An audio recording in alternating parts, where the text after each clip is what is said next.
والصلاة والسلام على خاتم الأنبياء والمرسلين وعلى آله وصحبه أجمعين. أما بعد، رب اشرح لي صدري ويسر لي أمري واحلل عقدة من لساني يفقه قولي. گزشتہ درس عقیدہ کے اندر ہم اہل تعطیل جو صفات الہی کے منکر ہیں اور اس کی تعویلیں کرتے ہیں، ان کی تردید پڑھ رہے تھے، اور اس سلسلے میں یہ بات آئی تھی کہ معولہ نے، اشاعرہ اور ماتریدیہ نے جو ہے اللہ رب العالمین کے بعض صفات کو تو مانا ہے اور اکثر صفات کی تعویل کی، اس کا جو ہے، اور اس طرح وہ تعطیل کے شکار ہوئے. اور اس سلسلے میں ہم جن صفات کو انہوں نے مانا ہے اس کو پڑھتے ہوئے ہم نے پڑھا تھا کہ وہ کہتے ہیں یہ صفات عقل سے ثابت، عقلی اور نقلی دونوں دلائل سے، چونکہ یہ 7 صفات ثابت ہیں اس لیے ہم ان کو مانتے ہیں، اور باقی صفات چونکہ عقلی حیثیت سے ثابت نہیں ہوتے، جو ہے صرف نقلی حیثیت سے ثابت ہیں، اس لیے ہم ان صفات کی تعویل کرتے ہیں، ان کو نہیں مانتے. اور اس سلسلے میں ان لوگوں نے ارادہ کی مثال پیش کی تھی کہ ارادہ چونکہ عقلاً بھی ثابت ہے اور نقلاً بھی ثابت ہے، یعنی قرآن حدیث سے بھی اللہ رب العالمین کے لیے صفت ارادہ ثابت ہے، ذکر کیا گیا ہے، اور عقل بھی اس کی گواہی دیتی ہے. اس لیے جو ہے ہم اس صفت کو جو ہے تسلیم کرتے ہیں، ارادہ کو. اور چونکہ رحمت کی صفت میں مثال میں پیش کی گئی تھی، رحمت کی صفت ہم اللہ کے لیے اس لیے نہیں مانتے کہ رحمت میں جو ہے نرمی پائی جاتی، جو رحم کرنے والے کے دل میں نرمی پیدا ہوتی ہے اور ایک انفعالی کیفیت طاری ہوتی ہے جو اللہ رب العالمین، جس کے اندر تغیر پایا جاتا ہے، یعنی دل نرم پڑتا ہے. تو چونکہ اس سے تغیر لازم آتا ہے، تبدیلی لازم آتی ہے، تو اس انفعالی کیفیت سے اس لیے اللہ تبارک و تعالیٰ کے یہ شایع نشان نہیں ہے، اس لیے رحمت یہ اللہ کی صفت نہیں ہو سکتی. صفت کیونکہ عقل کی یہ منافی ہے کہ رحمت اللہ کی صفت ہو، اس لیے رحمت جو ہے کہ ہم تعویل کریں گے جو ہے رحیم کے معنی منعم، رحمت اللہ رحم کرتا ہے یعنی انعام کرتا ہے، اللہ رحم کرتا ہے یعنی اللہ انعام کرتا ہے، اور رحیم کے معنی یہ ہے منعم کے ہیں، انعام کرنے والا. تو یہ جو ہے تعویل ان لوگوں نے کی تھی. اور اس سلسلے میں پھر ان کا یہ جواب کہ بھائی جس طرح آپ لوگ ارادہ کو مانتے ہیں، کہتے ہیں عقل بھی، تو ارادہ میں بھی یہی بات کہی جا سکتی. دوسرے لوگ کہتے ہیں بھائی ارادے میں بھی تو جس کے سلسلے میں ارادہ کیا جا رہا ہے اس کے سلسلے میں جلب منفعت اور دفع مضرت کا جذبہ پایا جاتا ہے، اس کو فائدہ پہنچانا. ارادے میں جس کے لیے جو ہے ارادہ کیا جا رہا ہے اس کو فائدہ پہنچانا اور نقصان سے اس کو روکنا. تو یہاں بھی تو وہی تغیر، وہی کیفیت انفعالی انسان کے جو ہے ارادہ کرنے والے کے مرید کے اندر وہی انفعالی کیفیت پیدا ہوتی ہے، جس انفعالی کیفیت کی وجہ سے آپ نے رحمت کا انکار کیا، صفت رحمت کا، تو ارادے میں بھی وہی بات لازم آتی ہے. اور اس طریقے سے جو ہے آپ جس چیز سے بھاگنا چاہتے تھے اسی چیز کے پھر شکار ہوئے. اور جو ہے تو یہ جو ہے طریقہ جو ہے صفات الہی کے انکار کا یہ غلط طریقہ ہے. تو جس طریقے سے جو ہے بندوں کے صفات کے تقاضے کچھ اور ہوتے ہیں، اللہ کے صفات کے تقاضے کچھ اور ہوتے ہیں. اس صفت کی وہ کیفیت یا وہ تقاضے اللہ کے لیے نہیں ہیں جو تقاضے انسان کی. جیسے سمع اور بصر کو سب مانتے ہیں، سمع بصر کو ماتریدیہ اور اشاعرہ مانتے ہیں، لیکن سمع اور بصر مخلوق کے سمع بصر کے تقاضے الگ ہیں اور اللہ رب العالمین کے سمع بصر کے وہ تقاضے نہیں آتے. انسان کی صفت سمع سننے کی صفت جو ہے اور دیکھنے کی صفت ہے، اس سے جو لازم آتا ہے انسان کے لیے نقص، وہ نقص اللہ رب العالمین کے لیے لازم نہیں آتا. تو جس طریقے سے جو ہے آپ یہ کہتے ہیں، رحمت کا انکار کر دیتے ہیں کہ بھائی یہ جو ہے کیونکہ اس کے اندر نرمی پیدا ہوتی ہے دل کے اندر، رحم کرتے ہوئے کسی پر جب انسان رحم کرتا ہے تو دل کے اندر نرمی کے جذبات پیدا ہوتے ہیں، تو یہ اللہ کے یہ منافی ہے، یہ تغیر اللہ کے اندر نہیں پیدا ہو سکتا ہے. تو یہ ارادے سے بھی وہی پریشانی آپ کو لاحق ہونی چاہیے. جو صفت رحمت سے آپ کو پریشانی لاحق ہے وہی پریشانی صفت ارادہ سے لاحق ہونی چاہیے. لیکن آپ صفت ارادہ کو تو مانتے ہیں اور رحمت کا انکار کرتے ہیں. حالانکہ رحمت کے سلسلے میں جتنے قرآن و سنت کے نصوص ہیں اتنے ارادے کے سلسلے میں اتنی آیات نہیں. جیسے الرحمن الرحیم وربک الغفور ذو الرحمہ، تو اسم کی حیثیت سے بھی ذکر کیا گیا ہے اور اللہ کے اسماء میں سے الرحمن الرحیم، اور اسی طریقے سے صفت کی حیثیت سے بھی ذکر کیا گیا ہے وَرَبُّكَ الْغَفُورُ ذُو الرَّحْمَةِ، تمہارا رب بخشنے والا جو ہے رحم کرنے والا، جس سورہ کہف آیت نمبر 58 میں. اور اسی طریقے سے جو ہے فعل کی حیثیت سے بھی رحمت اللہ کے لیے ثابت کی گئی. یرحم من جو ہے یشاء، اللہ تعالیٰ جس پر چاہتا ہے رحم کرتا ہے. تو فعل بھی ہے، صفت بھی ہے، اسم بھی ہے. الرحمن الرحیم سورہ فاتحہ کی آیت الرحمن الرحیم، اللہ رحمان و رحیم ہے. تو اسم بھی کی حیثیت سے بھی صفت رحمت اللہ کے لیے قرآن میں استعمال ہوا ہے، اور صفت کی حیثیت سے بھی وَرَبُّكَ الْغَفُورُ ذُو الرَّحْمَةِ سورہ کہف میں آیت نمبر 58 میں، اور اسی طرح سورہ العنکبوت آیت نمبر 81 میں جو ہے 21 میں جو ہے وَيَرْحَمُ مَن يَشَاءُ فعل کی حیثیت سے بھی صفت رحمت اللہ کے لیے ثابت ہے. تو پھر جو ہے اتنے سارے نصوص کا آپ کس بنیاد پر انکار کریں گے؟ جو پریشانیاں آپ کو رحمت کے ماننے میں ہے وہی پریشانی آپ کو ارادے میں بھی لاحق ہوگی. اس لیے جو ہے جو آپ عقلی دلیل دے رہے ہیں تو رحمت کے لیے بھی وہی عقلی دلائل موجود ہیں جس دلیل کی بنیاد پر آپ جو ہے ارادہ کو تسلیم کرتے ہیں، اسی بنیاد پر رحمت کو کیوں نہیں تسلیم کرتے. اب یہاں جو ہے دوسری چیز جو یہاں پر بیان کی گئی ہے وہ یہ کہ عقلاً بھی اور نقلاً بھی صفت رحمت، اور یہ تو جملہ صفات اللہ رب العالمین کے لیے ثابت ہیں، اس کا انکار نہیں کیا جا سکتا. اور یہ پہلے وضاحت آ چکی ہے، چونکہ اللہ کے ذات اور صفات کا معاملہ ہے جو سراپا اللہ تعالیٰ غیب ہے، اس لیے اس سلسلے میں عقلی گھوڑا جو ہے کارگر نہیں ہوگا. جو اللہ کی کتاب اور اللہ کے رسول صلی اللہ علیہ وسلم کی سنت میں جو نصوص ہیں انہی نصوص کی بنیاد پر استدلال کیا جائے گا. اب یہاں پر جو ہے جب جو ہے اشاعرہ سے اور ماتریدیہ جو تعویل کرتے ہیں اللہ کی صفات کی، ان سے ہم یہ کہیں گے کہ بھائی آپ جو ہے معتزلہ اور جہمیہ، معتزلہ اور جہمیہ کے بارے میں پڑھ چکے ہیں کہ صرف تمام صفات کے منکر ہیں، تمام صفات کے تعطیل کے قائل ہیں. اور اشاعرہ اور ماتریدیہ 7 صفات کو مانتے ہیں، باقی صفات کی تعویل کرتے ہیں. اور ابو الحسن اشعری رحمۃ اللہ علیہ جو پہلے بہت کٹر معتزلی تھے، پہلے یہ معتزلی تھے، معتزلہ کے ائمہ میں ان کا شمار ہوتا تھا. 40 سال تک یہ مناظرہ کرتے تھے معتزلہ کی طرف سے جو ہے، لیکن اس کے بعد اللہ تبارک و تعالیٰ نے ان کے دل میں بات ڈالی اور بات سمجھ میں آئی تو انہوں نے وہاں سے راہ فرار اختیار کیا، اعتزال کو چھوڑا. اعتزال کو چھوڑنے کے بعد پہلے مرحلے میں انہوں نے دونوں کے درمیان، اہل سنت اور معتزلہ کے درمیان جو ہے درمیانی راستہ اختیار کیا، جس کو آج اشاعرہ اور اشعریت کہا جاتا ہے. کہ وہ تعویل کا سلسلہ، انہوں نے صفات کو مانا لیکن تعویل کے ساتھ، تعویل جو ہے صفات الہی کی تعویل کی، اور 7 صفات کو مانا، باقی کی تعویل کی.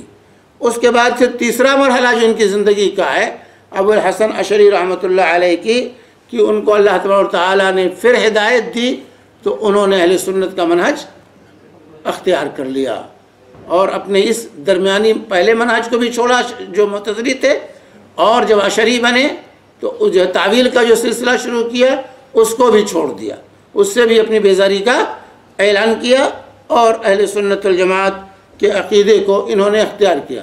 لیکن جو اشاعرہ دنیا میں پائے جاتے ہیں، وہ جو ان کا درمیانی منہج تھا، درمیان میں جو انہوں نے اختیار کیا تھا، اسی کو تسلیم کرتے ہیں، اور جس سے یہ تائب ہوئے بعد میں جو اہل سنت کا منہج انہوں نے اختیار کیا، اس کو یہ لوگ ماننے کے لیے تیار نہیں۔ تو یہاں پر ان سے یہ کہا جائے گا کہ بھئی آپ 7 صفات کو مانتے ہیں، باقی صفات کو آپ کی تعویل کر کے اس کے منکر بنتے ہیں، تو یہی چیز معتزلہ آپ پر اعتراض، معتزلہ کو آپ کیا جواب دیں گے کہ بھائی جس طرح آپ نے تمام صفات کا انکار کیا ہے، ہم ان ساتوں کو اسی بنیاد پر ہم ان کا بھی انکار کرتے ہیں۔ جو آپ جیسے دوسری صفات میں کہتے ہیں اس سے جو ہے مخلوق سے مشابہت لازم آتی ہے، تو سمع اور بصر میں بھی ہم بھی کہتے ہیں، معتزلہ کہتے ہیں، معتزلہ کہتے ہیں کہ سمع اور بصر جو آپ مانتے ہیں، سننے اور دیکھنے کی صفت سے اللہ کو متصف کرتے ہیں، تو اس میں بھی تو مشابہت لازم آتی ہے مخلوق کی۔ جو آپ مانتے ہیں ارادہ ہے یا سمع ہے یا بصر ہے یا جو ہے قدرت ہے، ان سب میں جو ہے مخلوق سے مشابہت لازم آتی ہے، تو کس بنیاد پر جو ہے آپ ان جو ہے 7 کا اقرار کرتے ہیں، باقی کو انکار کرتے ہیں؟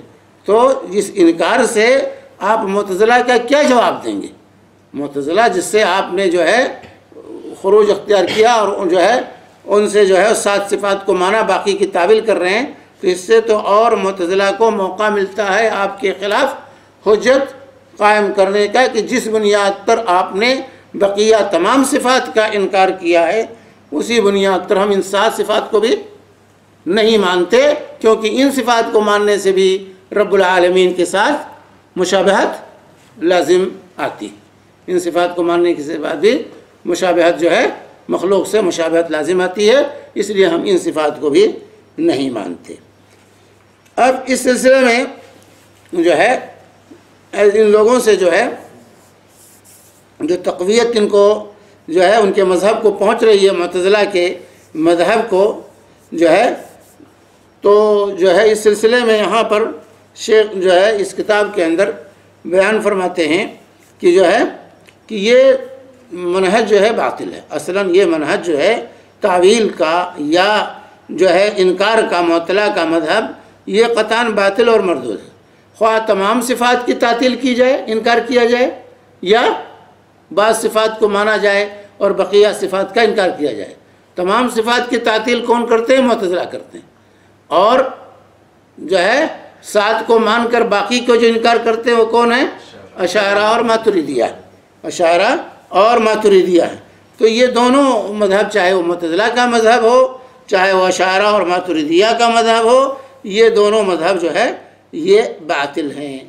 ایک تو یہ کہ ایک جو ہے یہ راستہ جو ہے بذات خود بدعت ہے۔ اسماء و صفات کے سلسلے میں رسول اللہ صلی اللہ علیہ وسلم اور سلف صالحین اور ائمہ امت اس راہ پر ہرگز نہیں تھے، لہذا معتزلہ جہمیہ کا بدعی مذہب اشاعرہ کا بدعی مذہب سے کیسے رد ہو سکتا؟ آپ جو رد کرتے ہیں رد نہیں کر سکتے، آپ کا بھی مذہب بدعت ہے اور معتزلہ اور جہمیہ کا مذہب بھی بدعت۔ تو ایک بدعت سے دوسرے بدعت کی تردید نہیں کی جا سکتی ہے، ایک بدعت سے دوسرے مذہب کی تردید یہ نہیں ہو سکتی ہے، کیونکہ بدعت کی تردید سنت سے ہوگی نہ کہ بدعت سے ہوگی۔ بدعت کی تردید سنت سے کی جائے گی، نہ کہ بدعت کی تردید جو ہے بدعت سے۔ عام طور سے بدعتیں جو پیدا ہوتی ہیں، یہاں ایک سبب بدعت کے پیدا ہونے کے کیا ہے؟ ایک بدعت کی طرف کو رد کرنے کے لیے دوسری بدعت لوگ ایجاد کر دیتے ہیں۔ جیسے مشبہہ کہاں سے پیدا ہوئے یا اشاعرہ کہاں سے پیدا ہوئے؟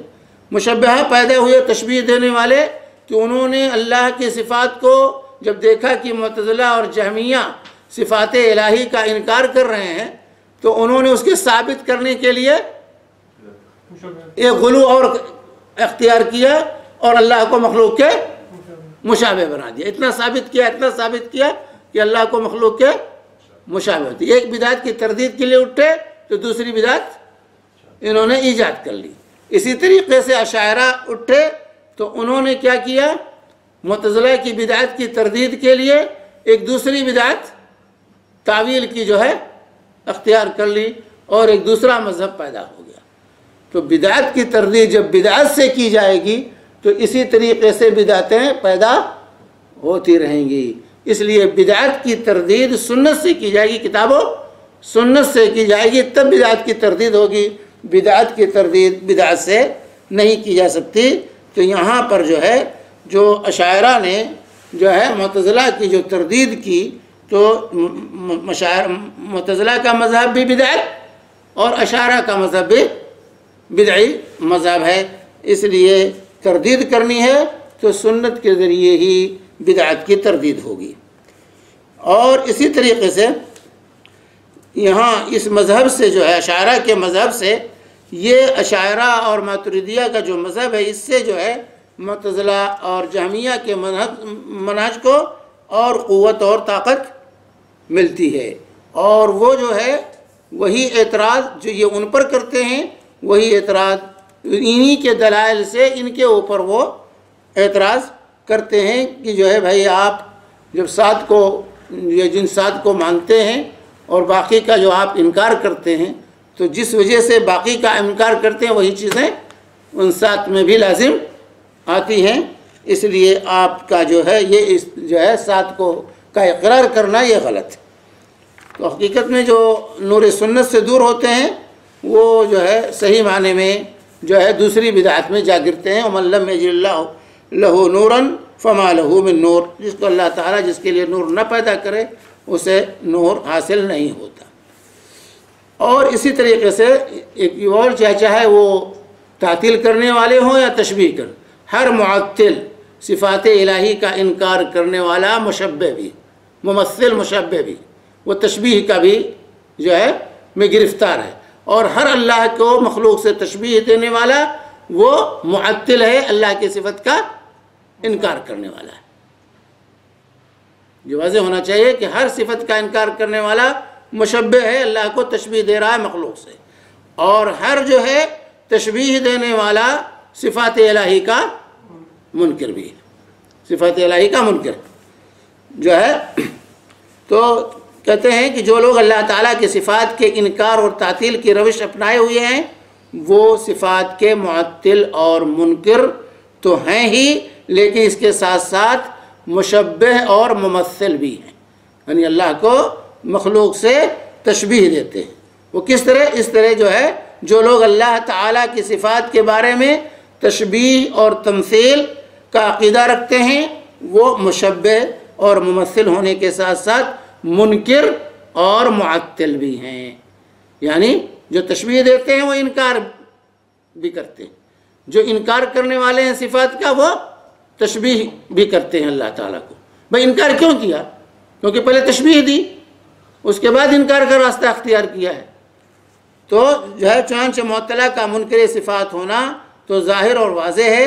ہاں ان کا تشبیہ اور تمثیل کے محظور میں گرفتار ہونا تو اس طرح ہے کہ انہوں نے اللہ تعالیٰ کی صفات جو سب کی سب کمال ہیں کا اس لیے انکار کیا کہ اس سے تشبیہ لازم آتی۔ ان کے انکار کا اصل سبب کیا ہے؟ وہ کہتے ہیں صفات الہی کو ماننے سے اللہ رب العالمین کو مخلوق سے مشابہ دینا لازم آتا ہے کہ اللہ مخلوق کے مشابہ ہے۔ تو اس صفت کے انکار سے کیا اللہ تعالیٰ کی اس سے بھی ناقص بلکہ معدوم شے سے تشبیہ لازم نہ آئے گی؟ بھئی اللہ سنتا نہیں، اللہ دیکھتا نہیں، اللہ نہ اوپر ہے نہ نیچے ہے، نہ دائیں ہے نہ بائیں ہے، نہ تو کیا ہے؟ لا شے ہے نا۔ تو آپ لا شے سے معدوم سے تشبیہ دے دی۔ جب صفات کا بالکل انکار کر دیں گے تو کیا بچے گا؟ جس کا کوئی وجود نہ ہو، لا شے ہو۔ تو اس کا مطلب ہے کہ ان لوگوں نے جنہوں نے صفات کا انکار کیا اللہ کو ایک لا شے سے تشبیہ کر دی جس کا وجود ہی نہ ہو۔ بھائی جو نہ اوپر ہو نہ نیچے ہو نہ دائیں ہو نہ بائیں ہو نہ جو ہے زندہ ہو نہ مردہ ہو نہ جو ہے سنتا ہو نہ دیکھتا ہو، اگر ہے کیا وہ معدوم ہوا نا، ایسی چیز معدوم ہوتی ہے۔ تو اللہ رب العالمین کو جب تمام صفات سے آپ نے عاری قرار دیا، اس کا مطلب ہے کہ آپ نے اللہ کو ایک ایسی چیز سے تشبیہ دی جس کا وجود ہی نہیں ہو، جس کا وجود ہی نہ ہو۔ تو اسی لیے شیخ کہتے ہیں کہ جو ہے آپ نے اسی صورت میں جو ہے معدوم شے سے، اس سے آپ کے اس عقیدے سے اللہ رب العالمین کو معدوم چیز سے، ناقص، اس سے بھی ناقص جس کا آپ نے انکار کیا ہے، تشبیہ لازم آتی ہے۔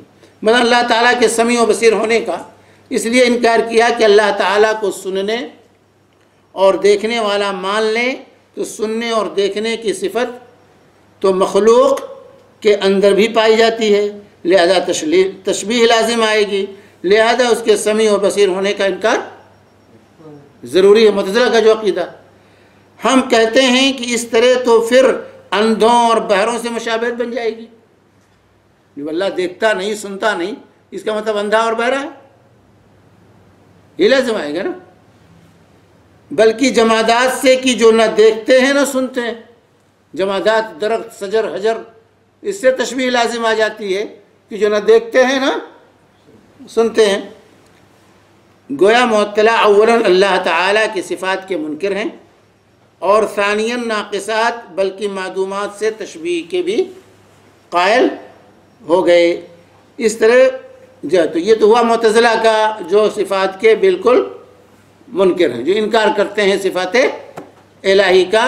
تو معطل ہونے کے ساتھ ساتھ، منکر صفات ہونے کے ساتھ ساتھ، وہ تشبیہ کے بھی قائل قرار پاتے ہیں۔ اللہ تبارک و تعالیٰ کو ایک معدوم چیز، ایک لاشے چیز سے تشبیہ دے رہے ہیں، اور اللہ کو نعوذ باللہ بہرے اور گونگے سے مشابہت پیدا کر رہے ہیں۔ اسی طریقے سے جو تشبیہ دیتے ہیں، مشبہہ جو ہیں، یہ منکر صفات بھی قرار پاتے ہیں، یہ منکر صفات بھی قرار پاتے ہیں۔ جو ہے اس کی تین وجہ سے، ایک یہ کہ اللہ تعالیٰ کی جس صفت کو ثابت کیا اس کے بارے میں تشبیہ بالمخلوق کا عقیدہ رکھا۔ بھائی صفت کو آپ نے ثابت کیا لیکن آپ اس کو مخلوق کے مشابہ مانتے ہیں، تو رکھ کر اس کا انکار بھی کر دیا۔ اس کا مطلب صفت کو جب مخلوق کے مشابہ قرار دیا تو اس کا مطلب جو صفت اللہ تعالیٰ نے اپنے لیے ثابت کی ہے وہ اس کے آپ قائل نہیں ہیں، بلکہ آپ نے اس کو مخلوق کے مشابہ قرار دے دیا ہے، کیونکہ وہ نص جو اللہ تعالیٰ کی صفت کو ثابت کر رہی ہے اس میں تشبیہ بالمخلوق کی دلالت نہیں، کیونکہ اللہ کی جو صفات ہیں اس میں تشبیہ نہیں پائی جاتی۔ بغیر تشبیہ کے، بغیر تمثیل کے اللہ تعالیٰ ان صفات سے لیس کمثلہ شیء وہو السمیع البصیر، اور آپ نے اس کو تشبیہ دے دی۔ اس کا مطلب یہ ہے کہ اس صفت کا آپ نے انکار کر دیا جو صفت اللہ تعالیٰ نے اپنے لیے ثابت کی ہے۔ اللہ نے جو صفت اپنے لیے ذکر کی ہے اس کا آپ مخلوق سے مشابہ دے کر کے اس کا انکار کیا، کیونکہ اللہ تعالیٰ بغیر تشبیہ کے ان صفات کے ساتھ متصف ہے۔ بلکہ وہ تو اللہ تعالیٰ کے لیے ایسے ہی صفات ثابت کر رہی ہے جو اللہ تعالیٰ کے لائق ہے۔ اللہ تعالیٰ کی جو شان ہے ایسی صفت سے اللہ تعالیٰ متصف ہے، مخلوق کے مشابہ صفات سے متصف نہیں ہے۔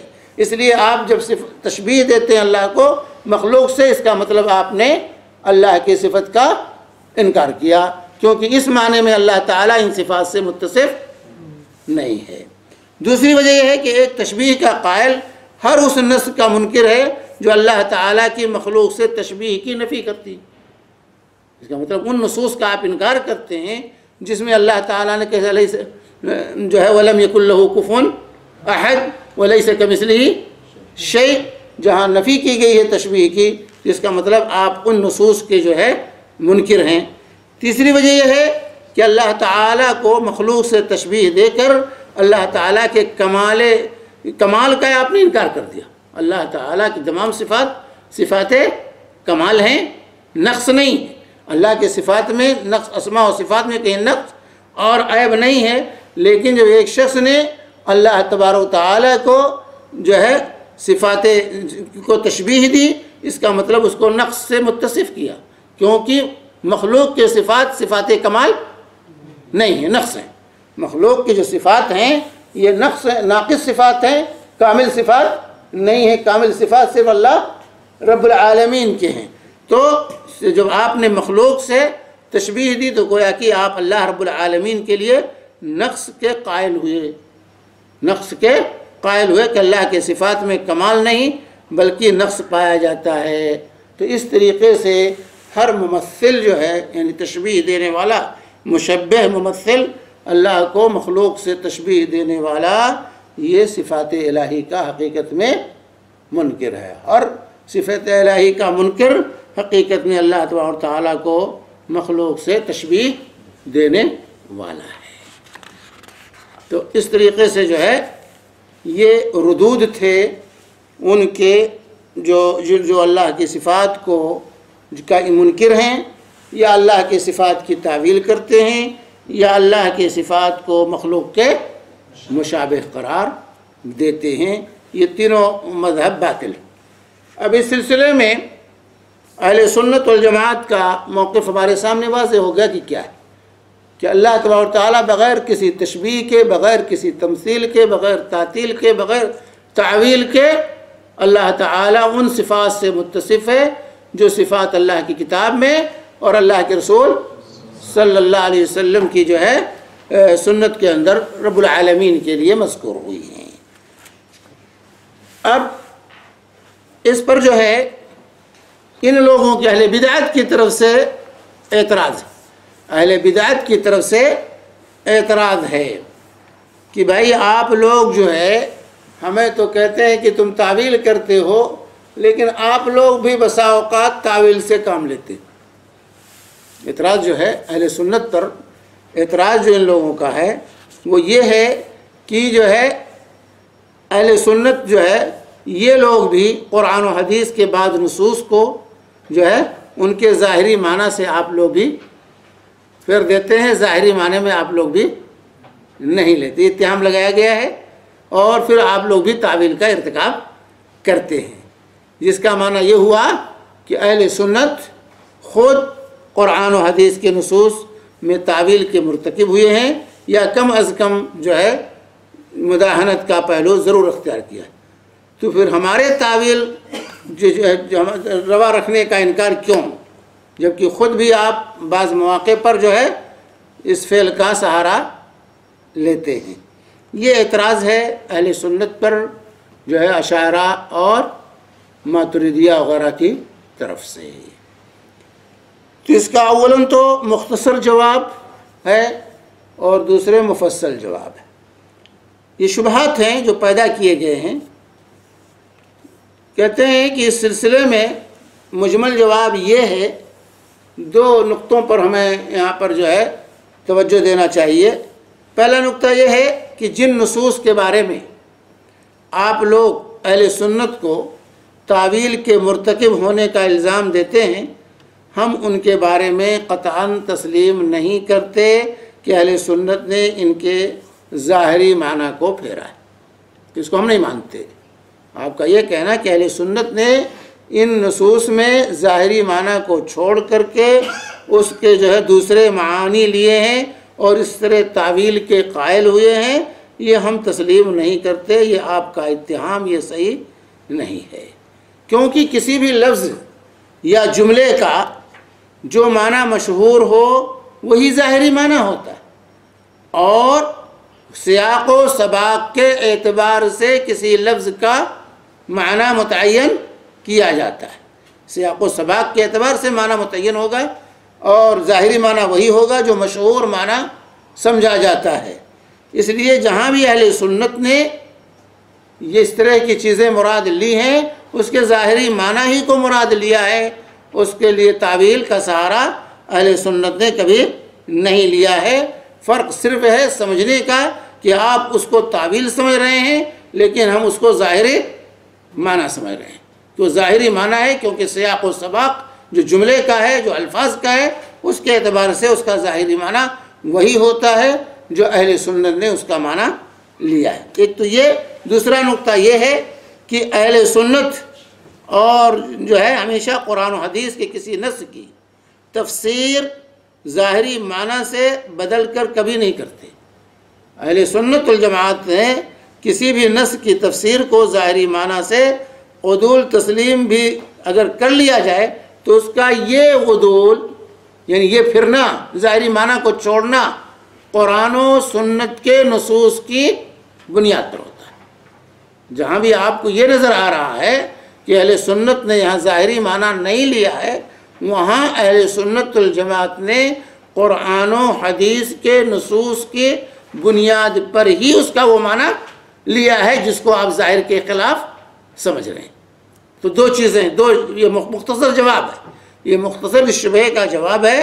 اول تو یہ جواب ہے کہ بھائی جس کو آپ کہتے ہیں کہ ظاہری معنی اہل سنت نے نہیں مراد لیا ہے، تو یہ آپ کی کم فہمی ہے، کیونکہ ظاہری معنی وہی ہوتا ہے جو سیاق و سباق سے متعین، سیاق و سباق جملے کی ترکیب سے جو معنی متعین ہو وہی ظاہر معنی کہا جائے گا جو ہے۔ تو اہل سنت نے جہاں بھی کوئی معنی لیا ہے تو سیاق و سباق کی روشنی میں اس کا معنی متعین کیا ہے جو ظاہر میں استعمال ہوتا ہے عربی زبان میں۔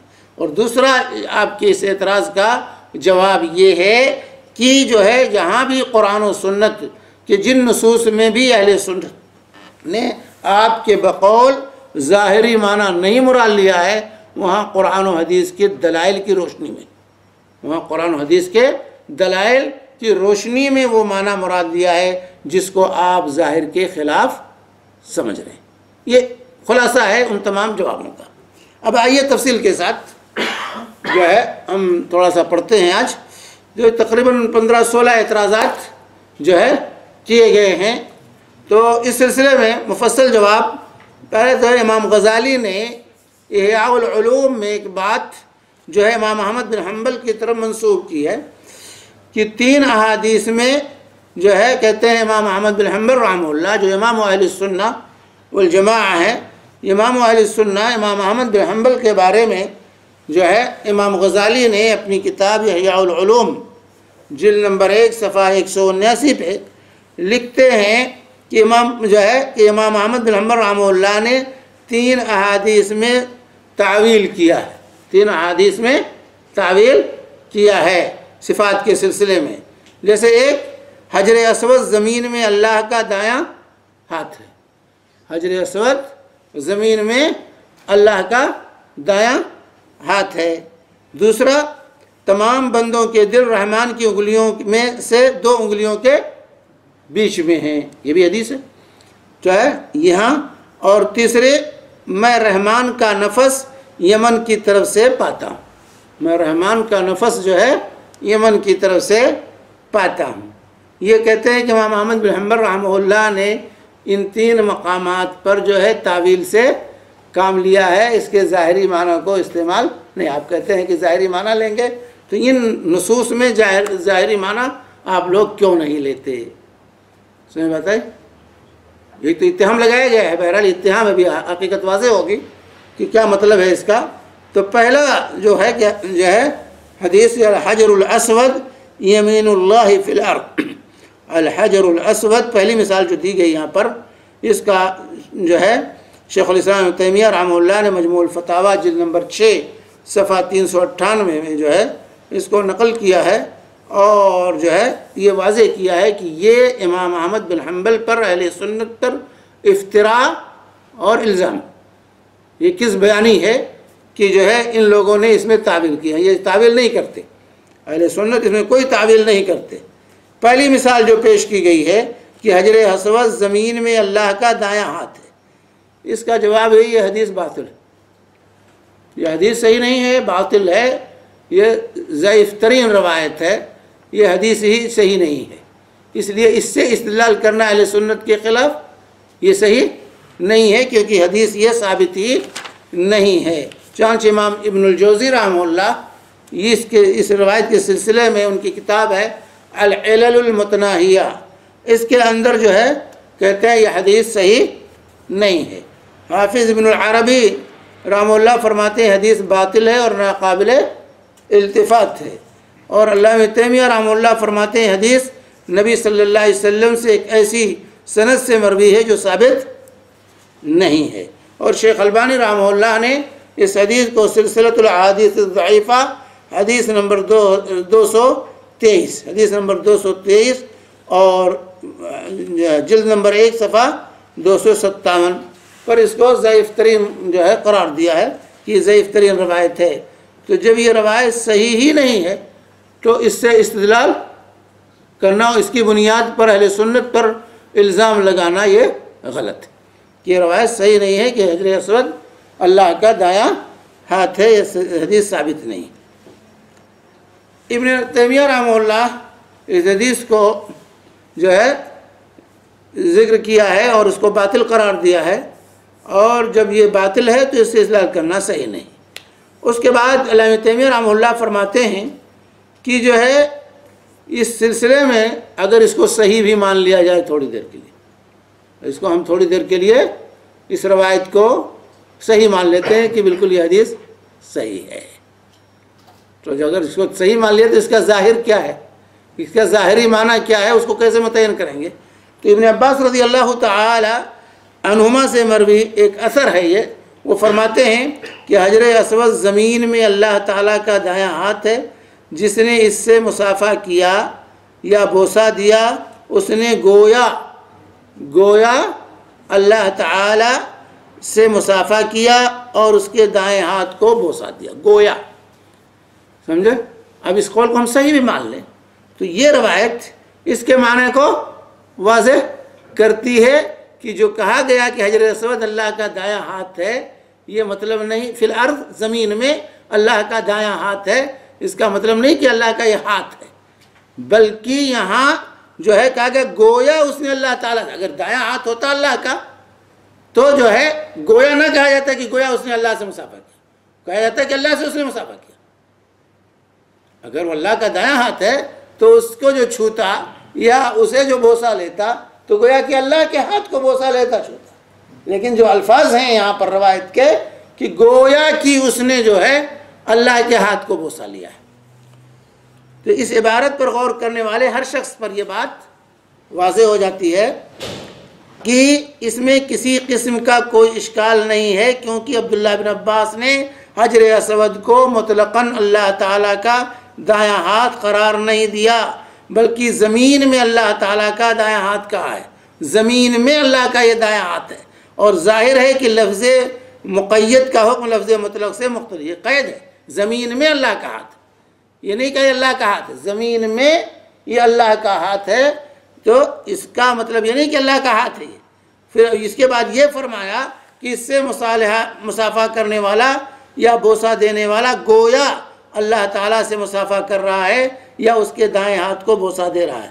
جملے کی اس ترتیب سے بصراحت واضح ہو رہا ہے کہ حجر اسود سے مصافحہ کرنے والا اللہ کے دائیں ہاتھ سے قطعاً مصافحہ نہیں کر رہا، بلکہ حجر اسود سے مصافحہ کرنے والے کو اس شخص سے تشبیہ دی گئی ہے جو اللہ کے ہاتھ سے مصافحہ کرے، جو اللہ کے ہاتھ سے مصافحہ کر رہا ہے۔ چنانچہ حدیث کے پہلے اور آخری حصے سے ثابت ہو رہا ہے کہ حجر اسود اللہ تعالیٰ کی صفات میں سے نہیں ہے، جیسا کہ ہر عقل مند اس بات کو سمجھ سکتا ہے۔ تو یہاں اگر جملے کو اولاً تو یہ ضعیف روایت، اس سے استدلال کرنا صحیح نہیں ہے سرے سے، اس لیے اس کی بنیاد پر اہل سنت پر کوئی الزام عائد نہیں کیا جا سکتا، اور بفرض محال اس کو ہم صحیح بھی مان لیں تو اس کے پورے جملے کو پڑھیے، سیاق و سباق جو ابن عباس رضی اللہ تعالیٰ عنہ فرما رہے ہیں، تو اس میں یہ فرما رہے ہیں کہ زمین میں گویا یہ اللہ کا ہاتھ ہے، اور جو اس کو مصافحہ کرے یا اس کو چومے تو گویا کہ اللہ کے ہاتھ کو چوم رہا ہے۔ تو یہاں تشبیہ دی گئی ہے کہ جو حجر اسود کو بوسہ دے رہا ہے یا حجر اسود کو چھو رہا ہے تو اس کو تشبیہ دی جا رہی ایسے شخص سے جو اللہ رب العالمین کے ہاتھ کو بوسہ دے رہا ہو یا چھو رہا ہو، یا یہ نہیں بتلانا مقصود ہے کہ حجر اسود کو بوسہ دینا یہ جو ہے اللہ کو بوسہ دے رہا نہیں، بلکہ یہ ہے کہ یہاں تشبیہ دی جا رہی ہے کہ گویا کہ اس نے اللہ کو بوسہ دیا یا اللہ کے ہاتھ کو بوسہ دیا۔ تو یہاں جملہ خود بتا رہا ہے کہ یہاں اللہ کی صفت کی حیثیت سے اس کو ذکر نہیں کیا گیا ہے، بلکہ اس پتھر کے حجر و مقام اور مرتبے کو واضح کرنا مقصود ہے اس قول کی بنیاد پر، اس ضعیف قول کی بنیاد پر کہ جو حجر اسود کو بوسہ دے گا تو گویا کہ اس کو یہ مقام ملے گا جیسے کوئی اللہ کو بوسہ دے رہا ہو یا گویا کہ اللہ سے مصافحہ کر رہا ہو، یہ بتلانا مقصود ہے، نہ کہ یہ بتلانا مقصود ہے کہ حجر اسود اللہ کا دایاں ہاتھ ہے۔ تو سیاق و سباق اور جملے کی ساخت جو یہاں استعمال کی گئی اس روایت کے اندر، اولاً تو یہ ضعیف ہے، اور صحیح بھی مان لیا جائے تب بھی اس سے تشبیہ لازم نہیں آتی۔ حجر اسود یہ اللہ کی صفت نہیں ہے بلکہ اللہ کی مخلوق ہے، یہ اللہ کی صفت نہیں، اللہ کا دایاں ہاتھ حجر اسود نہیں ہے۔ دوسرا جو اعتراض کیا گیا، صحیح مسلم کی حدیث نمبر 2654 جو ہے کہ جو ہے قلوب العباد بین اصبعین من اصابع الرحمن، کہ بندوں کے دل جو ہے اللہ کے 2 انگلیوں کے درمیان ہے، یقلب کیف یشاء، جیسا چاہتا ہے اللہ تعالیٰ بندوں کے دلوں کو الٹتا پلٹتا ہے۔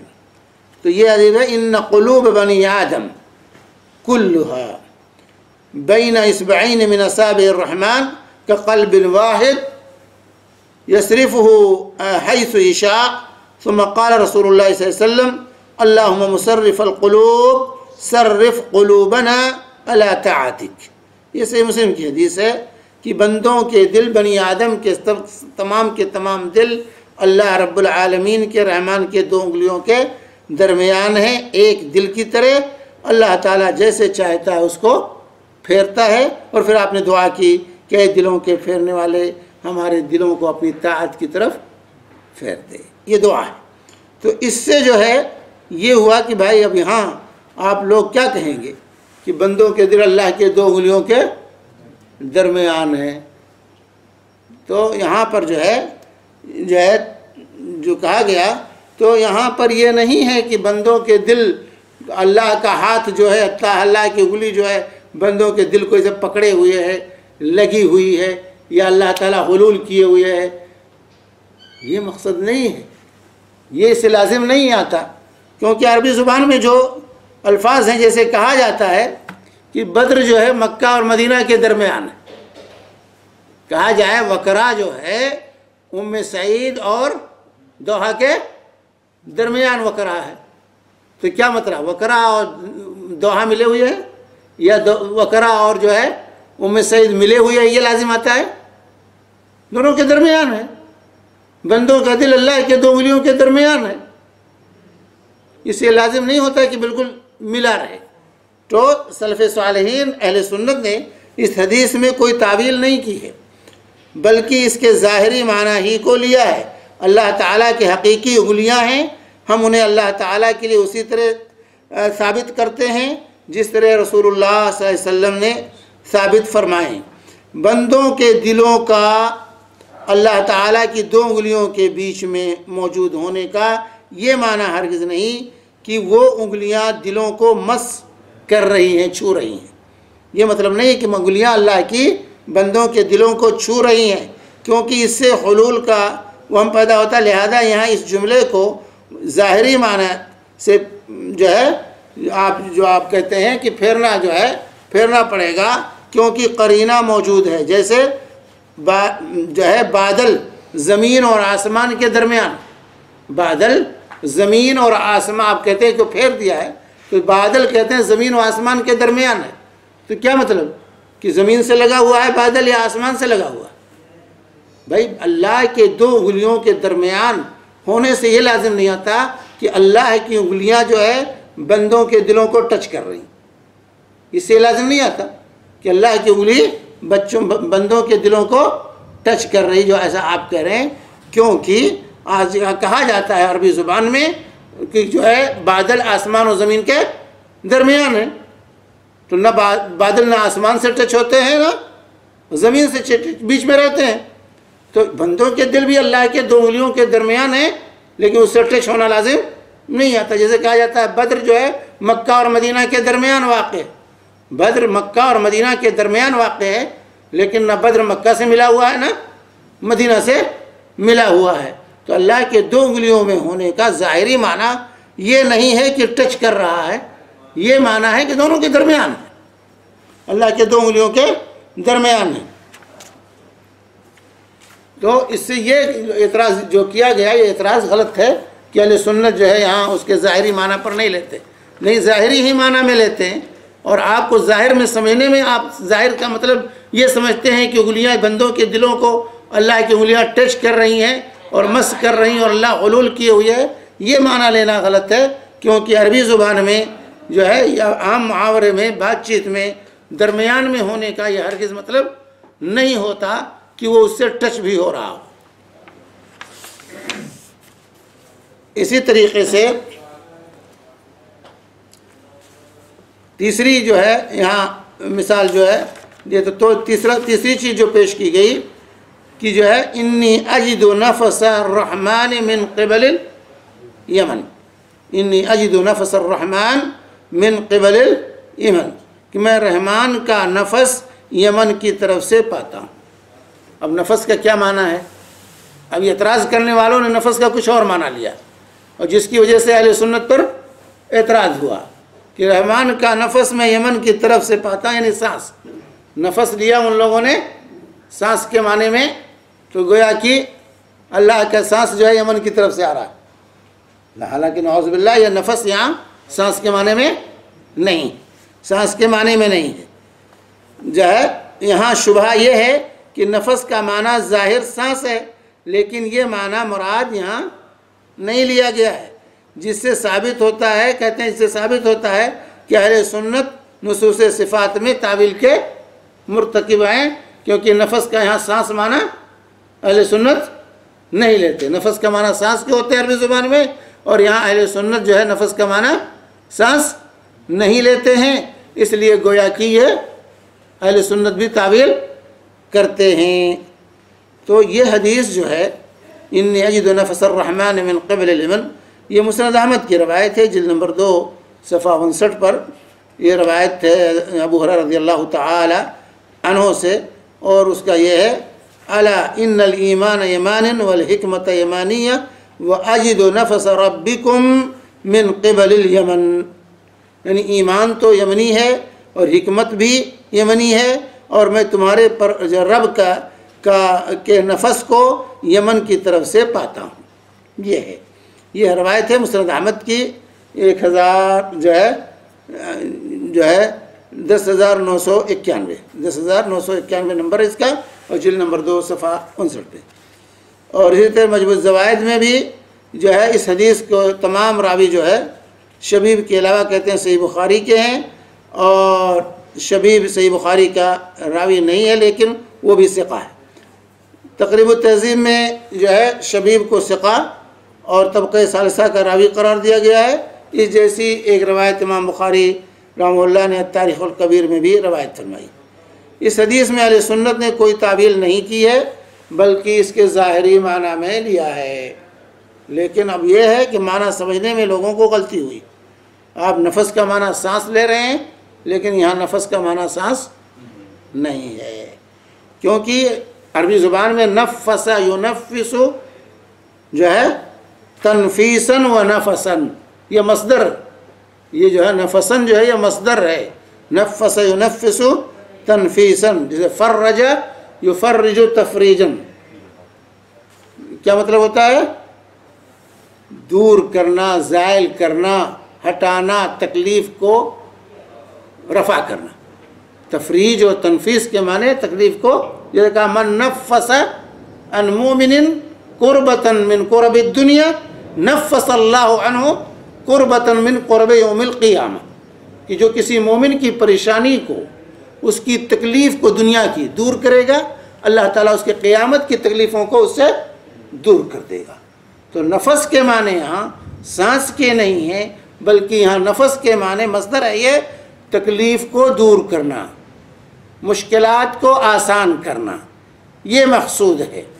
یہاں نفس کے معنی تکلیف کو دور کرنا، مشکلات کو فرج یفرجو کے معنی میں، نفس ینفس تنفیساً و نفساً، یہ اس میں مصدر کہتے ہیں اس کو، یہ اس مصدر ہے، لہذا اس کو عربی زبان میں یہ جو ہے پریشانی کو دور کرنے کے معنی میں استعمال ہوتا ہے۔ تو انی اجدو جو کہا گیا نفس الرحمن من قبل الیمن، تو جو ہے یعنی مسلمانوں کی تکلیف کی رہائی اور تکلیف سے دوری، تکلیف کو دور کرنا میں یمن کی طرف سے محسوس کرتا ہوں، کہ رحمان جو ہے اللہ تبارک و تعالی یمن والوں کے ذریعے مسلمانوں کی تکلیف کو دور کر، جیسے پوری حدیث یمن والوں کے سلسلے میں، الایمان یمان والحکمت ایمانیہ وانی اجد نفس الرحمن من قبل الامن، کہ ایمان بھی یمنی ہے اور اسی طریقے سے جو ہے حکمت بھی یمنی ہے، اور میں مسلمانوں کی تکلیف کی دوری کو یمن کی طرف سے محسوس کرتا ہوں۔ آپ کو اگر تاریخ ہے کہ اوس و خزرج کون تھے؟ یمنی قبیلے تھے جو مدینہ میں آ کے آباد تھے۔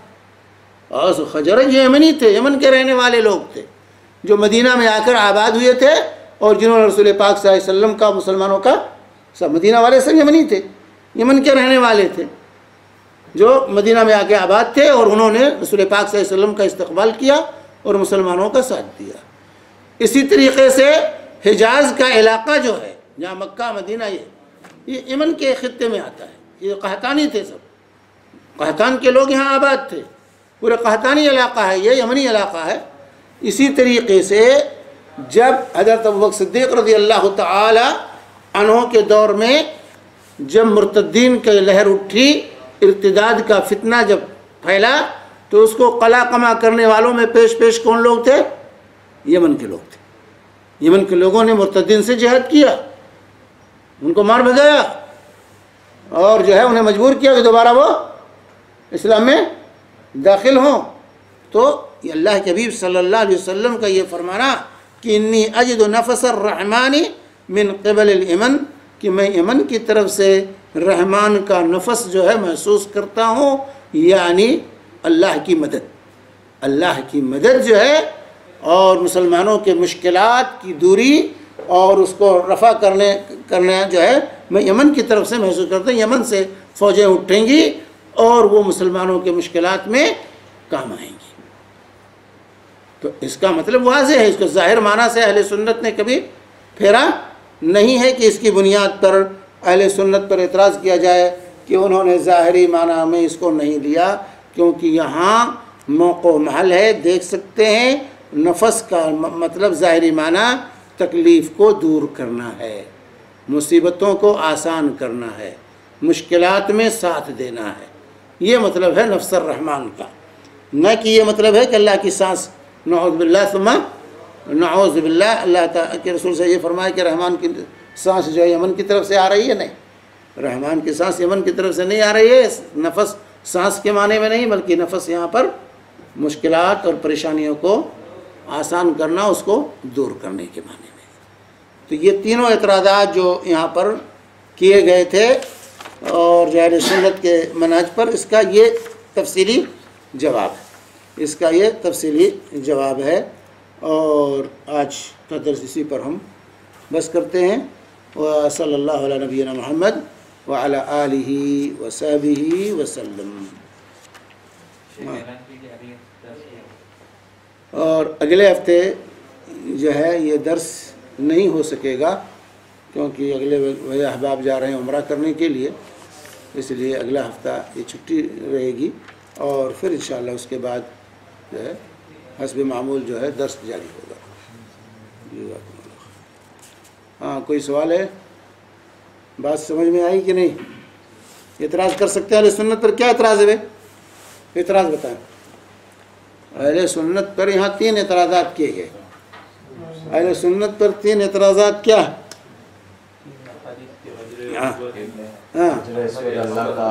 اللہ کا دایاں ہاتھ ہے، ایک تو حجر اسود اللہ کا دایاں ہاتھ ہے، ایک تو یہ، اور دوسرا اللہ کا بندوں کے دل رحمان کے 2 انگلیوں کے درمیان ہے۔ تیسرا اعتراض جو ہے کس بنیاد پر ہے؟ ہاں، یمن کی طرف سے رحمان کا نفس میں محسوس کرتا ہوں، پاتا ہوں۔ یہ 3 جو ہے یہ اعتراضات ہیں۔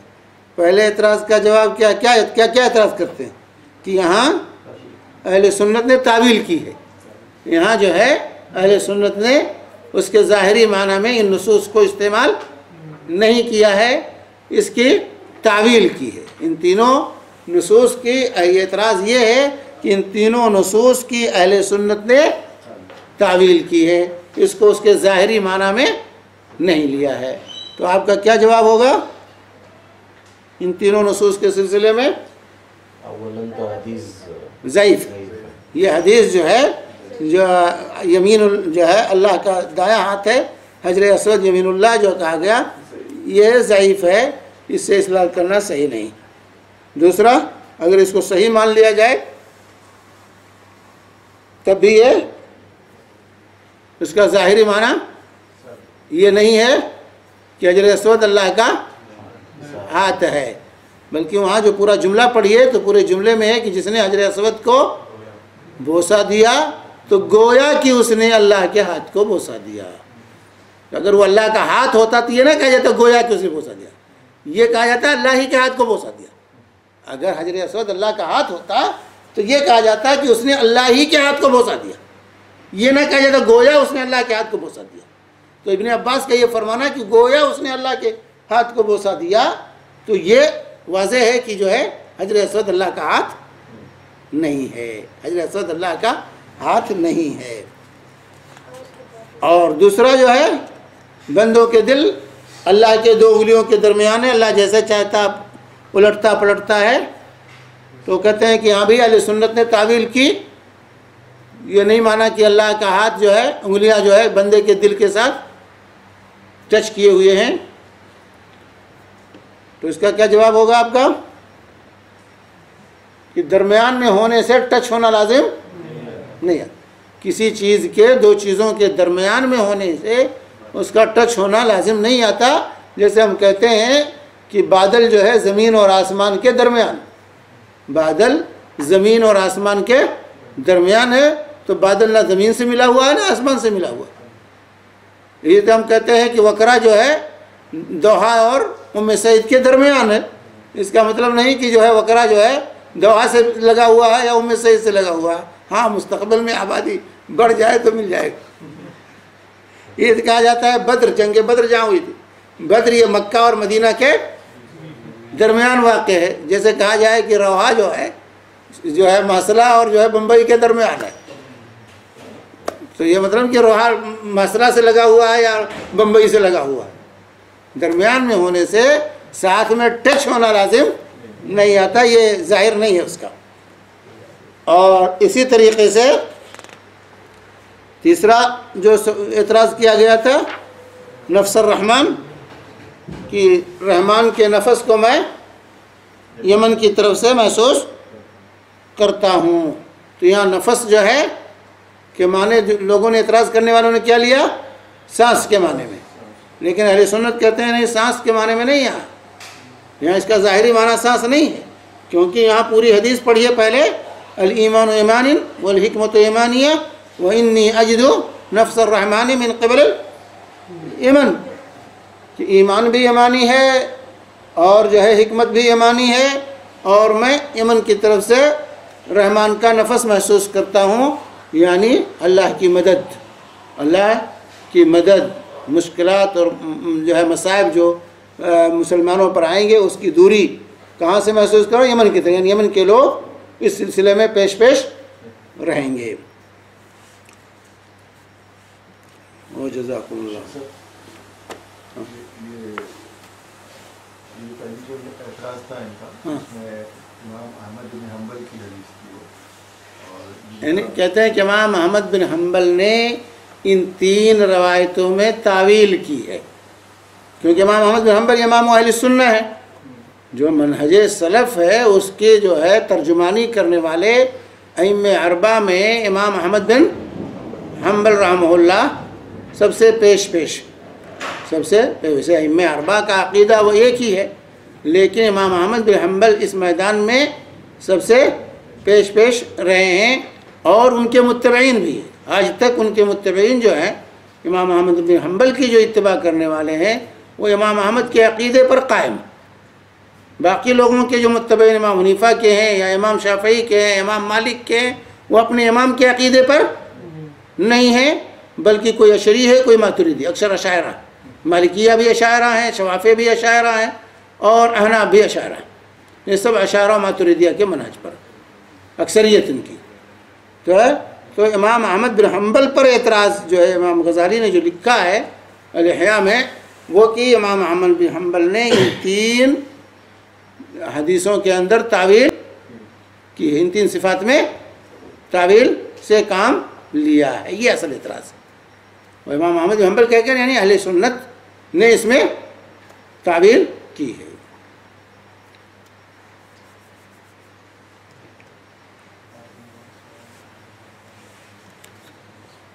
امام غزالی کی کوئی تفسیر ہے؟ تفسیر ہاں تو ہاں امام غزالی تو صوفی ہیں ہاں کیا مطلب ہاں وہی غزالی، یہ احیاء العلوم نہیں کتاب ہے، غزالی ہی کی کتاب ہے احیاء علوم الدین، یہ احیاء علوم الدین یہ امام غزالی کی کتاب، وہ آداب پر، اخلاق پر، تمام چیزوں پر۔ ہاں صوفی، کٹر صوفی تھے، لیکن آخر میں تائب ہو گئے تھے۔ ہاں علامہ تیمیہ کہتے ہیں آخر میں تائب ہو گئے تھے، وہ بھی تائب ہوئے تھے، رازی بھی تائب ہو گئے تھے۔ امام غزالی نے خود کہا کہ میں مرتا ہوں نیساپور کی بوڑھی عورتوں کے عقیدے پر، زندگی بھر۔ امام رازی نے بھی یہی کہا تھا آخر میں، تو یہ لوگ آخر مرتے وقت تائب ہو گئے تھے، امام غزالی بھی اور امام رازی بھی۔ کعبے کے دروازے کو چھونا جیسے اللہ سے مسافر کرنے کے برابر ایسا ہے؟ نہیں، دروازے کو چھونا نہیں، یہی روایت ہے، ضعیف روایت۔ یہ کہتے ہیں کہ کعبہ کے دروازے کو چھونا گویا کہ اللہ سے مسافہ کرنا ہے۔ نہیں جو ہے ملتزم پر نہیں، یہ چیز وارد نہیں ہے اس میں، یہ جو روایت یہ ضعیف روایت، اس سے پہلے آپ دیر سے آئے نا، یہ روایت ضعیف ہے۔ کعبہ حجر اسود کو چھونا، حجر اسود کو چھونا یہ کہتے ہیں گویا کہ اللہ کے ہاتھ کو چھونا۔ شیخ صاحب وہ حضرت عمر کا بھی قول ہے نا کہ اگر میں رسول اللہ صلی اللہ علیہ وسلم، ہاں وہی کہ انک حجر لا تنفع ولا تضر لولا انی رأیت رسول اللہ صلی اللہ علیہ وسلم یقبل ما قبلتک۔ حجر اسود جو ہے کو بوسہ دیتے ہوئے حضرت عمر نے کہا تھا کہ حجر اسود میں جانتا ہوں تو ایک پتھر، لا تنفع ولا تضر، تو نہ نفع پہنچا سکتا ہے نہ نقصان پہنچا سکتا ہے۔ اگر میں اللہ کے رسول صلی اللہ علیہ وسلم کو بوسہ دیتے ہوئے نہ دیکھا ہوتا تو کبھی تجھے بوسہ نہ دیتا۔ وہ ملتزم کو جو مطلب وہ دروازے پہ لٹکتے ہیں، ہاں تو وہ ملتزم پر چمٹنا یہ سنت ہے، ملتزم پر چمٹنا کعبہ سے یہ سنت ہے، چمٹ کر کے دعا کرنا۔ حجر اسود سے لے کر کعبہ کے دروازے تک یہ ملتزم ہے، اس کو چمٹنے کی جگہ، ملتزم کا مطلب چمٹنے کی جگہ، تو یہاں چمٹنا اور یہاں دعا کرنا یہ مسنون ہے۔ اور کعبے کے جو باقی طرف بھی، نہیں باقی طرف نہیں، صرف ملتزم پہ، اور وہ دروازے پہ، ہاں چوکھٹ پہ، ہاں چوکھٹ سے لے کر حجر اسود تک اس جانب پورا۔ دعا مانگتے ہوئے سجدے میں دعا مانگتے ہیں، ہاں نماز کے سنت نفل نماز کے سجدے میں مانگنا چاہیے کہ الگ سے سجدہ کر کے مانگنا؟ نہیں جو سجدے کی جو دعا، جو دعا کی قبولیت کا وقت ہے وہ نماز کا سجدہ ہے۔ سوال یہ ہے کہ سجدے میں دعا قبول ہوتی ہے، اللہ کے نبی صلی اللہ علیہ وسلم فرماتے ہیں کہ جب بندہ سجدے میں ہوتا ہے تو اپنے رب سے سب سے زیادہ قریب ہوتا ہے، فَقَامِنٌ أَن يُسْتَجَابَ لَكُمْ، تو زیادہ امید افزا ہے کہ وہاں دعا قبول ہو، اس لیے تم سجدے میں دعا کرو۔ تو یہ کون سا سجدہ ہے؟ اس سے مراد نماز کا سجدہ، اس سے مراد جو ہے نماز کا سجدہ ہے، چاہے فرائض ہوں چاہے نوافل ہوں، سجدے کے اندر دعا قبول ہوتی ہے۔ اس کے لیے الگ سے سجدہ کرنا یہ مشروع نہیں ہے، صرف دعا کرنے کے لیے سجدہ کرنا یہ مشروع اور ثابت نہیں ہے۔ اللہ رسول پاک صلی اللہ علیہ وسلم سے جو ثابت ہے وہ نماز کا سجدہ ہے، یا بغیر قیام اور رکوع کے صرف جو ہے سجدہ سہو ہے، اور سجدہ تلاوت ہے، اور سجدہ شکر ہے۔ سجدہ سہو میں بھی قیام اور رکوع نہیں ہوگا، جس حالت میں ہے سجدے میں چلے جائیں، اور سجدہ تلاوت میں بھی تلاوت کر رہے ہیں جس حالت میں ہے فوراً سجدے میں چلے جائیں، اور سجدہ شکر میں بھی جس حالت میں بھی ہے فوراً سجدے میں چلے جائیں، اس کے لیے قیام اور رکوع نہیں ہے۔ یہی تین سجدے ہیں جو بغیر قیام و رکوع کے ثابت ہے. اس کے علاوہ چوتھا کوئی سجدہ رسول پاک صلی اللہ علیہ وسلم سے ایسا نہیں ثابت ہے کہ آپ نے صرف سجدہ کیا ہو دعا کرنے کے لیے.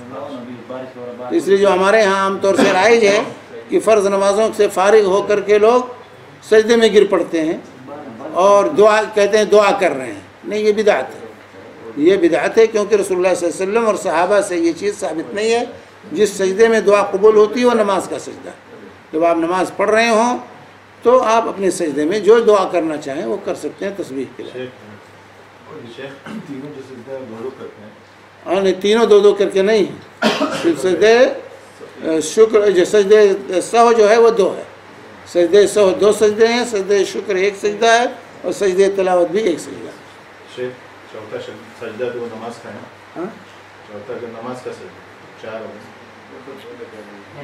بغیر نماز کے میں کہہ رہا ہوں، بغیر رکوع سجود کی، بغیر رکوع اور قیام کے بات چل رہی ہے. بغیر رکوع اور قیام کے جو سجدہ ہے نماز کے علاوہ وہ یہ سجدے ہیں. تو سجدے کے جیسا سجدہ شکر دعا کیا سجدہ شکر میں تسبیح پوری کریے. جو پڑھنا ہے پڑھیں، کوئی مخصوص نہیں. دعا کرنا کیجیے، کوئی مخصوص نہیں. جس کو کثرت سے دعا مانگنی ہے اس کے لیے آداب بتائیں گے، اوقات یا آداب نماز کے کثرت سے دعا مانگنی ہے.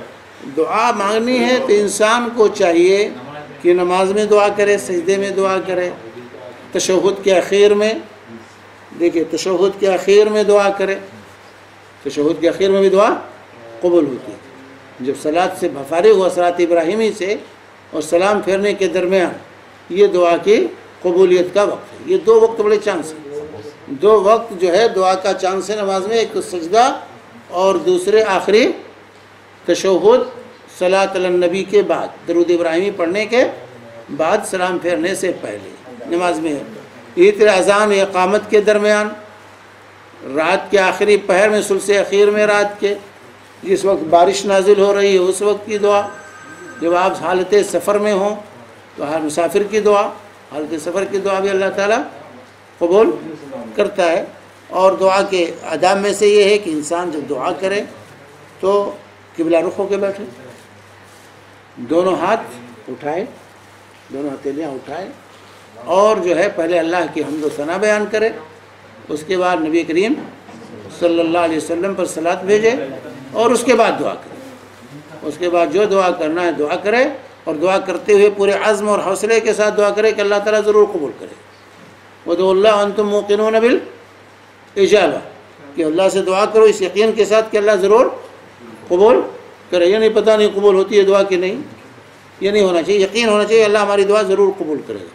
اور جزم کے ساتھ دعا کرے، نہیں کہ اللہ چاہے تو دے دے، اللہ اگر تو چاہے تو یہ کر دے. نہیں، کہ اللہ ایسا کر دے، ایسا دے دے. یہ نہیں کہنا چاہیے اللہ اگر تو چاہے، کیونکہ اللہ صلی اللہ علیہ وسلم فرماتے ہیں اللہ کے پاس کوئی اللہ کو مجبور کرنے والا ہے کہ آپ کہیں اگر تو چاہے تو دے دے. نہیں، اللہ تو مجھے دے دے. اس طرح دعا کرنی چاہیے. اللہ کے مشیت کے حوالے دعا میں مشیت کا وہ نہیں کرنا چاہیے ذکر کہ اللہ تو چاہے تو دے دے. اگر ہمارے حق میں بہتر ہے تو ایسا ہاں، یہ کہنا کہ اگر ہمارے حق میں بہتر ہے تو وہ ٹھیک ہے.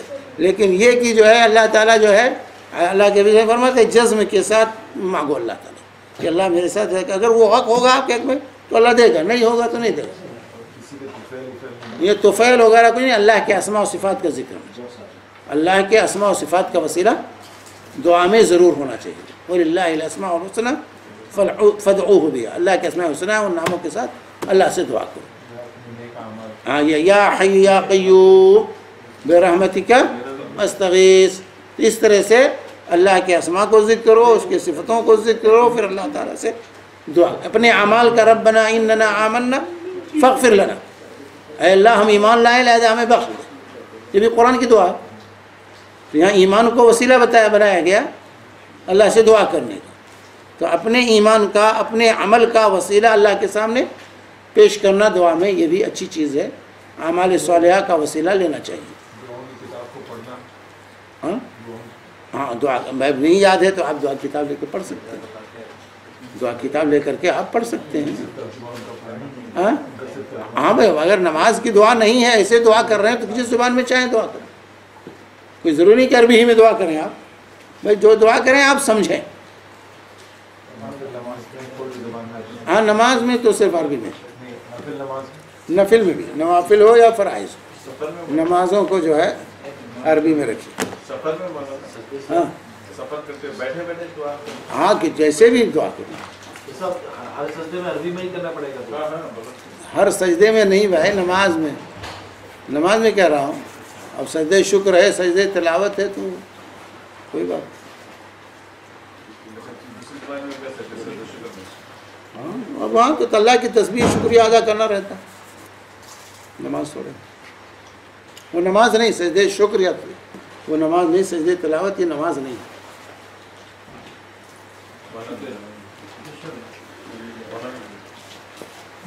دے ان کو دو. نہیں آپ لوگ ارے لے لیجیے آپ، پہلے آپ پہلے آپ پہلے آپ. 6 مہینے زندہ رہی. وہ ان کی وفات کیسی ہوئی ہے اس کے بارے میں کافی افواہیں ہیں کیا ہے؟ جو کہ ان کو آ نہیں رہی تھی باہر، کو دھکا دیا گیا. اللہ رحم کرے. اتہام ہے. ایک سوال ریپیٹ کر کے یہاں سوال یہ ہے کہ حضرت فاطمہ رضی اللہ تعالی عنہا کی موت کیسے ہوئی، یہی پوچھ رہے ہیں نا. دیکھیں سیدہ فاطمہ رضی اللہ تعالی عنہا، اللہ کے حبیب صلی اللہ علیہ وسلم نے اپنی مرض الموت میں ان سے سرگوشی کی تھی، اور سرگوشی کرتے ہوئے یہ اپنی موت کی خبر جب دی تو یہ رونے لگی. اللہ کے وسلم نے خبر دی کہ میں اب بچوں گا نہیں، تو جو ہے رونے لگی. تو کہا پھر جو ہے کہا کہ جو ہے تم میرے اہل میں سب سے پہلے مجھ سے ملو گی، میرے اہل میں سے تم سب سے پہلے مجھ سے ملو گی. تو یہ مسکرانے لگی. اور اس کے بعد جو ہے حضرت عائشہ نے پوچھا کہ کیا کہا رسول پاک صلی اللہ علیہ وسلم نے، تو انہوں نے خبر نہیں دی، کہا یہ سر ہے، راز رسول پاک صلی اللہ علیہ وسلم. بہرحال اس کے بعد جو ہے رسول پاک صلی اللہ علیہ وسلم کی وفات کے بعد یہ بیمار پڑیں، اور 6 مہینے تک یہ صرف زندہ رہیں آپ کے بعد. اور 6 مہینے کے بعد ان کا انتقال ہو گیا. لیکن شیعوں نے یہاں پر کچھ بکواس کیا.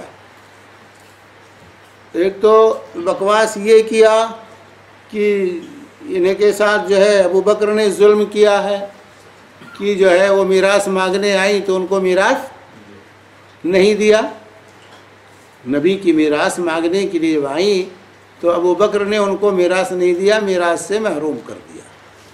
اگر حضرت ابو بکر صدیق رضی اللہ تعالی عنہ کو محروم کرنا ہوتا یا کوئی دنیا داری کی بات ہوتی تو بھائی آپ کی بیٹی بھی وارث تھی نا.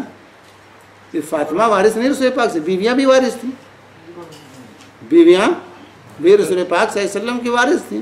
آپ کی بیٹی کو بھی آپ کی میراث میں سے حصہ ملتا تو بڑا اچھا موقع تھا. اگر میراث تقسیم ہو سکتی تھی نبی کی تو ابو بکر سب سے پہلے تقسیم کرتے کہ عائشہ کا بھی فائدہ ہو جائے.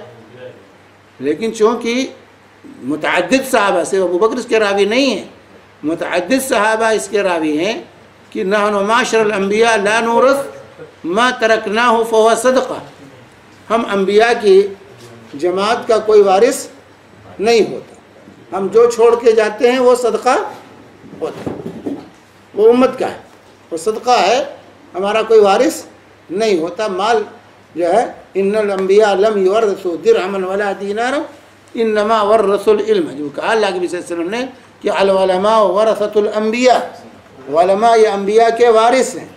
تو جو ہے وارث کیسی وراثت ہے اس کو بیان کرتے ہوئے فرمایا ان الانبیاء لم یورثوا درہما ولا دینارا، انبیاء درہم و دینار کیا وارث کسی کو چھوڑ کے نہیں جاتے. انما ورثوا العلم، انبیاء جو وراثت چھوڑ کے جاتے ہیں وہ علم کی وراثت، علم کے لوگ وارث ہوتے ہیں، انبیاء کے مال کا کوئی وارث نہیں ہوتا. اور یہ روایت مختلف جو ہے صحابہ سے مروی ہے کہ جو ہے انبیاء کا کوئی وارث نہیں ہوتا، جو نبی چھوڑ کے جاتا ہے وہ صدقہ.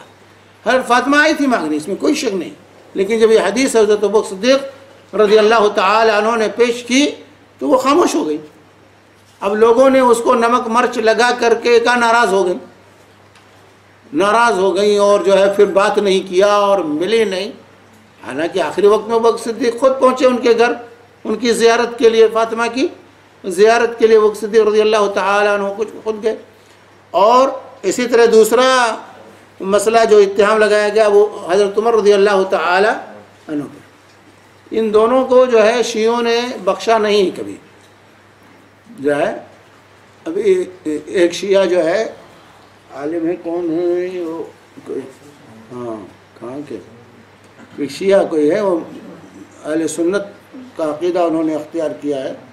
تو وہ بیان کرتے اپنے والد کا، انہوں نے بیان کیا کہ میرے والد تھے، کتا پالے ہوئے تھے، جب کتا آتا تھا تو کہتے تھے ابو بکر عمر آ گیا،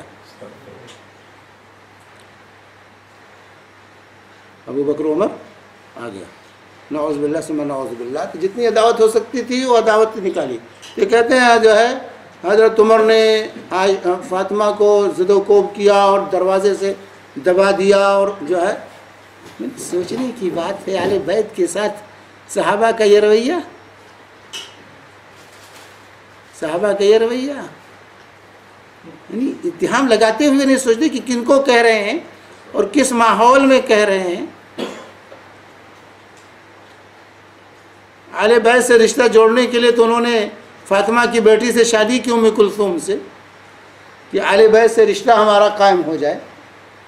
فاطمہ کی بیٹی ام کلثوم کی شادی حضرت عمر سے ہوئی تھی. آج سید لوگ کہتے ہیں کہ سید زادیاں جو ہے غیر سید کو نہیں دیں گی. سید زادی کی شادی، ایک خاتون نے مجھ سے سوال کیا کہ ہمارے یہاں ہمارے خاندان میں بہت سی بچیاں بغیر شادی کے پڑی رہ جاتی ہیں، کیوں؟ کہتے ہیں کہ سید زادی جو ہے غیر سید کی زوجیت میں اس کی شادی نہیں ہو سکتی. تو میں نے کہا بھائی اللہ کے رسول کی 2 بیٹیاں عثمان کو بیاہی ہوئی تھی، تیسری ایک بیٹی جو ہے ابو العاص کو بیاہی ہوئی تھی. یہ دونوں سید نہیں تھے، یہ بنی ہاشم میں سے نہیں تھے، نہ عثمان نہ ابو العاص سے بنو امیہ میں سے تھے. تو جو ہے یہ کیسے کہا؟ نہیں وہ پنجتن کے بعد جو ہے، پنجتن کے بعد، پنجتن کی اولاد جو ہے پنجتن کے بعد کا وہ ہے. تو میں نے کہا تو پھر عمر کی شادی جو ہے ام کلثوم سے کیسے ہوگی؟ فاطمہ کی بیٹی. ام کلثوم کی شادی جو ہے جو فاطمہ کی بیٹی تھی حضرت عمر رضی اللہ تعالیٰ عنہ سے ہوئی تھی، حضرت علی نے کی تھی. حضرت علی نے اپنی بیٹی کی شادی کی تھی حضرت عمر سے. یہ کب کا؟ جب حضرت عمر خلیفہ تھے. ہاں خلافت کے حضرت عمر جو خلیفہ بنے تو انہوں نے اہل بیت سے رشتہ، یہ شرف سمجھا کہ اہل بیت سے رشتہ قائم ہو جائے، تو پیغام دیا. حضرت علی نے قبول کیا اور شادی ہوئی.